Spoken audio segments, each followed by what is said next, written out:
From the beginning of time, this has been mankind's dream. To explore the wonders of nature in all its magnificence. To experience the treasure of life with all its possibilities. To unravel the mysteries of time with all its promise.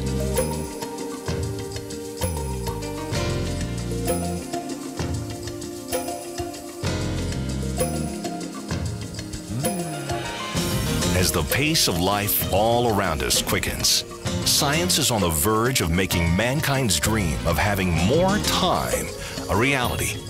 A dream of harnessing time, capturing time, expanding time. Enough time to explore, to discover, to understand, to experience. A long and fruitful life. The ancient Egyptians believed that their spirit in the afterlife could eat, play, and enjoy all the things they had on earth. For 25 centuries, Tibetan monks harbored the secrets to remarkable rejuvenation in the Eye of Revelation. The promise of more time has fascinated man from the beginning, always beckoning. If we live 10 more years, that's good. If we live 20 more years, that's pretty good. 30 more years, oh, it's getting sketchy. 40, 50, okay. If you live 54 years, think of all the things that you could do within those 50 years. You could see your children graduating from college. You could see your children being married, and then you could see their children. You could see your grandchildren, your great-grandchildren. More time for love. More time to experience life to the fullest. Well, I want to enjoy life. I enjoy life now. I have no desire to stop living. The family, the friends, and the quality of life keeps improving. Life becomes a greater experience as we grow older and understand it better. More time to see what the future will bring. I would really love to get a chance to see the stars one day and maybe do some intergalactic travel instead of just international travel. In 1964, physics teacher Robert Ettinger published The Prospect of Immortality, detailing the prospect of freezing a human until medical science advanced enough to restore the person to good health. Man's dream of suspending life was on the verge of reality, and it was called cryonics. Just 3 short years after Ettinger's book in January of 1967, Ted Craver and his colleagues got their chance to make history. About a year later is when we got the word from California that Dr. Bedford had died, and his family wanted him frozen, and it was brought in, I think about late afternoon, and we had the capsule ready, and we started the procedure, and we had, it took until about 3 or 4 in the morning before we could finally get Dr. Bedford, who'd been pre-frozen. This new avenue of scientific exploration, called cryonics, not only captured the imagination of scientific men like Ted Craver, but of Hollywood as well.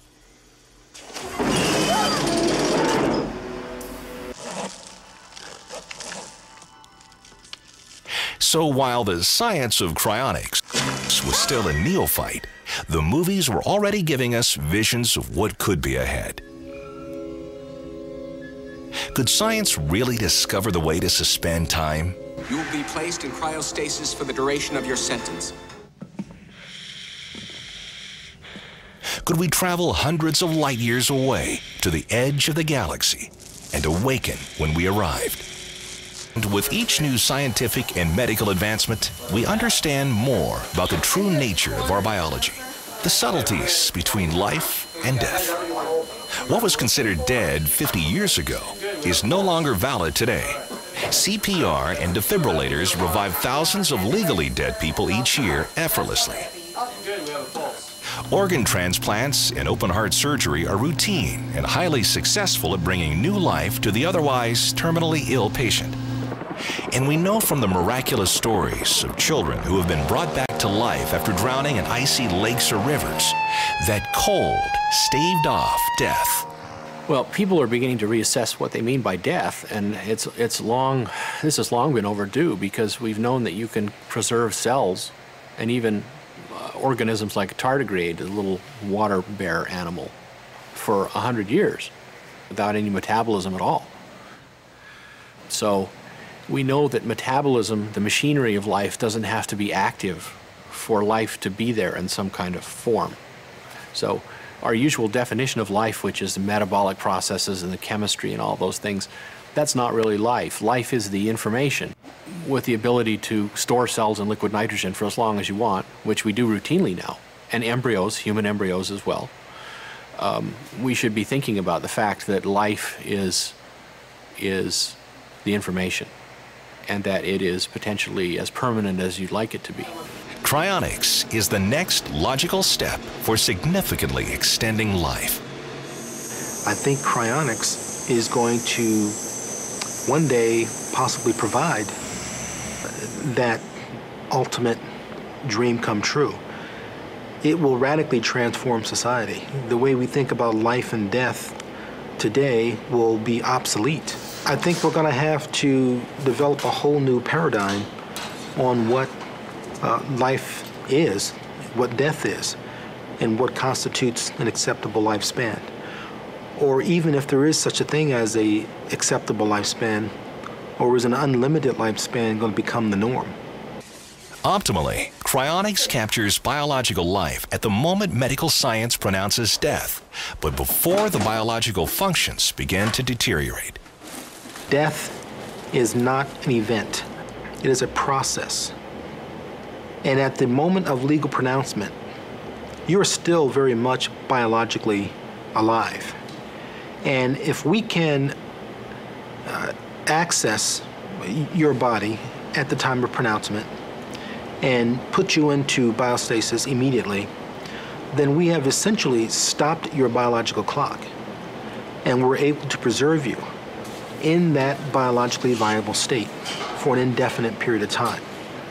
At which point, at some point in time in the future, it may be possible to revive you from biostasis and cure whatever it was, disease, physical trauma that caused your death and restore you to good health.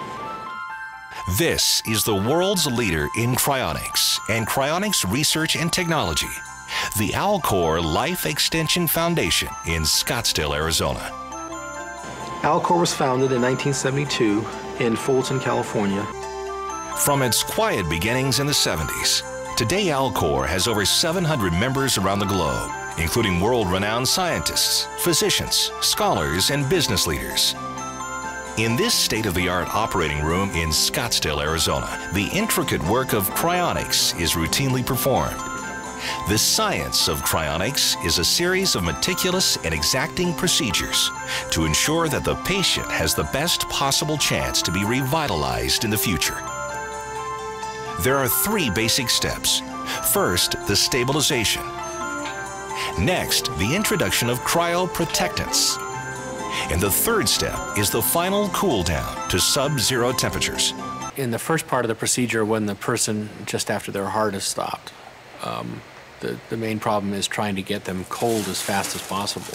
And the idea is to remove as much of the heat as you can and cool them as rapidly as possible, because the damage that happens is a function of temperature. And at that point, we perform a blood washout.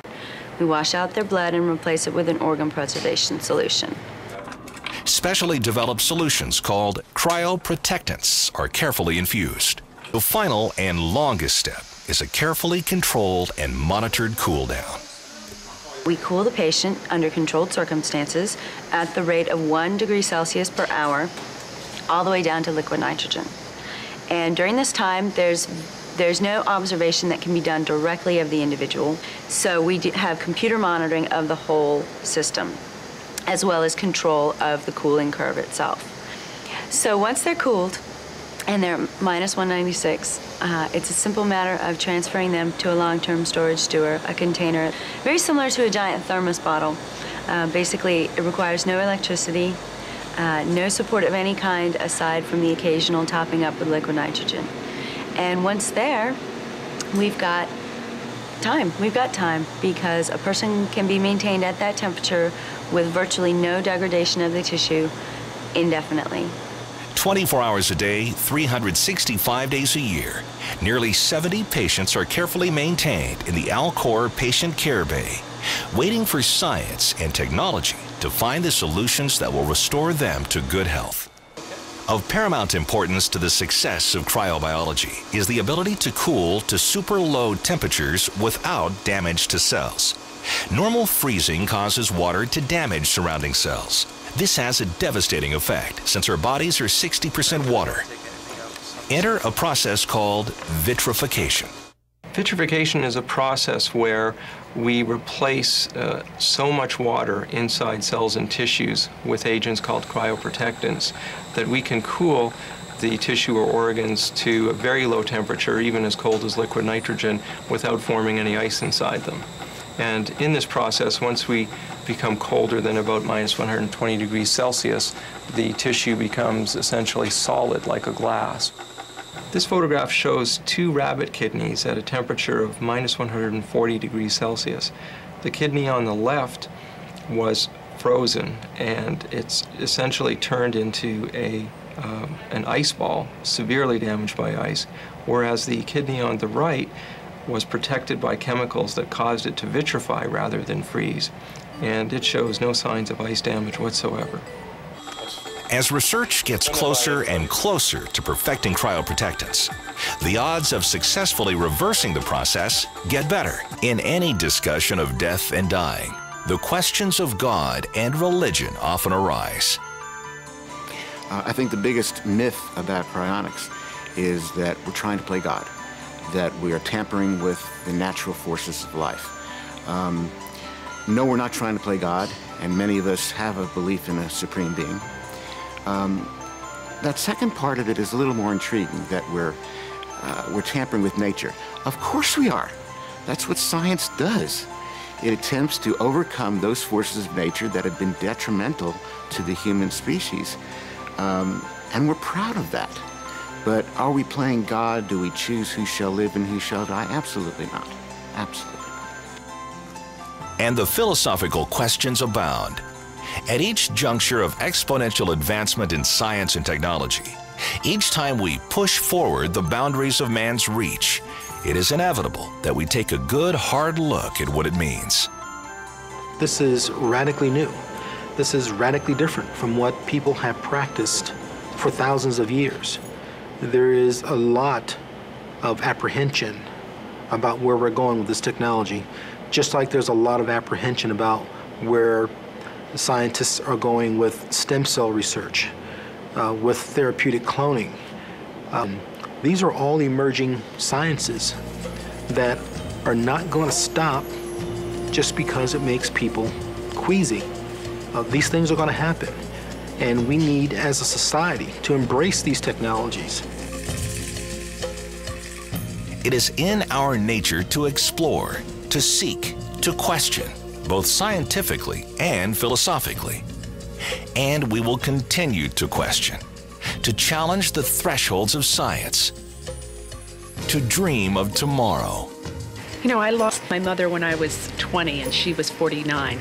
And I have to tell you, there's so many parts of my life that she didn't get to experience. I want to experience all of those times with my children and my grandchildren and my great-grandchildren.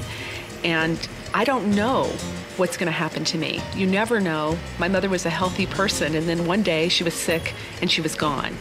And that could happen to me. I would love the opportunity to suspend my life, to not suffer through illness and pain, and then to be reanimated at a time when I could be a healthy person again and live a healthy life. To dream of the unknown, unbounded, limitless.